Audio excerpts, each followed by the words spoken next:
ఈరోజు జోరాపురం కిమ్స్ హాస్పిటల్ ఎదురుగా JP pizza corner open చేయడం జరిగింది. అంటే వాళ్ళ ఊరు పేరుతోనే జోరాపురం పిజ్జా కార్నర్ అని ఓపెన్ చేయడం చాలా సంతోషం. లాజరు వాళ్ళ తమ్ముడు ఇద్దరు కలిసి ఈ ప్రాంతంలో ఒక మంచి ఇటువంటి పిజ్జా కార్నర్ ఎక్కడ లేదు. వీళ్ళు ఎక్కడైనా పిజ్జా కార్నర్ పోవాలంటే దాదాపు 2 కిలోమీటర్లు పోవాలి.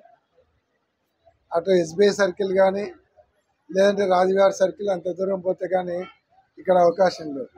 కానీ ఈ ప్రాంతంలోని ప్రజలందరికీ కూడా టౌన్ వాళ్ళకు కూడా దగ్గర అవుతుంది. వీళ్ళందరికీ కూడా ఒక మంచి పిజ్జా కార్నర్ ఇక్కడ ఏర్పాటు చేసి అందరికీ కూడా ఈ ఫుడ్ అవైలబిలిటీ పెట్టడం చాలా సంతోషం. కిమ్స్ హాస్పిటల్ కూడా చాలామంది వస్తూ ఉంటారు. వాళ్ళందరికీ కూడా క్వాలిటీ పిజ్జాలు సప్లై చేసేటువంటి కార్యక్రమం. నిజంగా ఇంత మంచి కార్యక్రమం ఏర్పాటు చేసేందుకు ఆ కుటుంబ సభ్యులను మనస్ఫూర్తిగా అభినందిస్తున్నాను. అలాగే వీళ్ళు కూడా ఈ వ్యాపారాన్ని దినదినాభివృద్ధి చెందుతూ పోతా ఉన్నారు.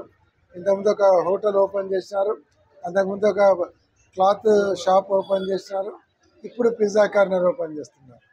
కాబట్టి ఇటువంటి బ్రాంచెస్ ఇంకా ఫ్యూచర్లో ఇంకా బాగా బిజినెస్ ఇంప్రూవ్ చేసి ఇటువంటి బ్రాంచెస్ 5-6 బ్రాంచెస్ ఓపెన్ చేసే స్థాయికి వాళ్ళు ఎదగాలని, వాళ్ళకు భగవంతుడు ఆ శక్తిని ఇవ్వాలని భగవంతుని ప్రార్థిస్తూ ఈ వ్యాపారంలో బాగా కష్టపడి పైకి రావాలని కోరుకుంటూ వీళ్ళందరూ ఈ వ్యాపారం దినదినాభివృద్ధి చెందాలని మనస్ఫూర్తిగా కోరుకుంటూ I wish them all the best, good luck.